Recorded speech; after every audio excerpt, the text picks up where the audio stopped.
বিশ্বকাপ ট্রফি সব দেশের কাছেই বিশেষ সম্মানের বিষয়, কিন্তু ব্রাজিলের মানুষের জন্য বিশ্বকাপ একটি মৌলিক চাহিদার মতো বিষয়। যে দল ব্রাজিলকে বিশ্বকাপ সেরা ট্রফি এনে দিতে পারবে তাদেরকে মাথায় তুলে রাখে ব্রাজিলের জনগণ। যারা ব্রাজিলকে বিশ্বকাপের শিরোপা এনে দিতে পারবে তারাই ব্রাজিলের জনগণের কাছে গ্রেট ফুটবলারের তকমা পায়।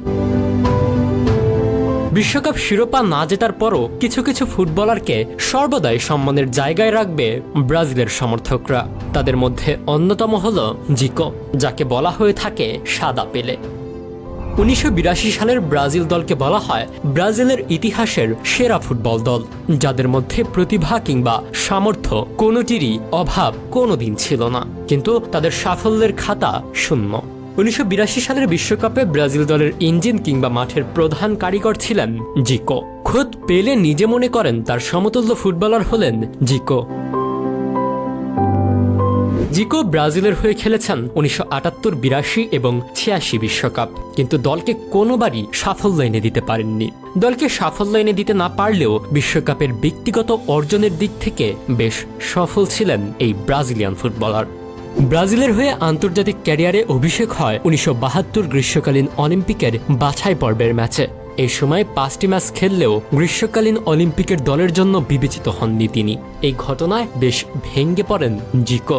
তিনি ফুটবলকে বিদায় জানাতে চান, এমনকি টানা 10 দিন ফ্ল্যামিঙ্গোর অনুশীলনেও যোগ দেননি তিনি। পরবর্তীতে তার বাবা এবং বড় ভাইয়ের কথায় আবারও ফুটবলে মনোনিবেশ করেন তিনি। ব্রাজিলের হয়ে খেলেন 3টি বিশ্বকাপ। 1978 সালে ব্রাজিল দল ভালো করতে না পারলেও স্বমহিমায় উজ্জ্বল ছিলেন জিকো। গ্রুপ পর্বের শেষ ম্যাচে কর্নার কিক থেকে গোল করেন এই ফুটবলার, কিন্তু রেফারি তা বাতিল করে দেন। অভিযোগ ছিল খেলা শেষ হবার বাঁশি বাজার পর বল গোল লাইন অতিক্রম করেছে। এই বিশ্বকাপে ব্রাজিলের 3য় স্থান জিতেই বিশ্বকাপ আসর শেষ করতে হয় তাকে। এরপর 1979 সালের কোপা আমেরিকাতেও 3য় স্থান অর্জন করে ব্রাজিল।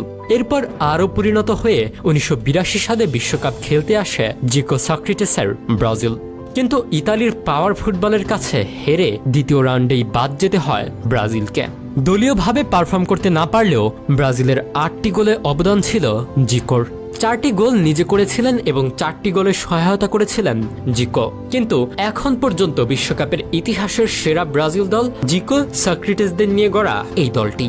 এই বিশ্বকাপের পর আবারও বিশ্বকাপ খেলতে আসেন জিকো, কিন্তু ইনজুরির কারণে এই বিশ্বকাপে মাত্র 1 ম্যাচ খেলতে পেরেছিলেন এই ফুটবলার। বদলি হিসেবে নেমে ফ্রান্সের বিপক্ষে পেনাল্টিতে গোল করেন জিকো।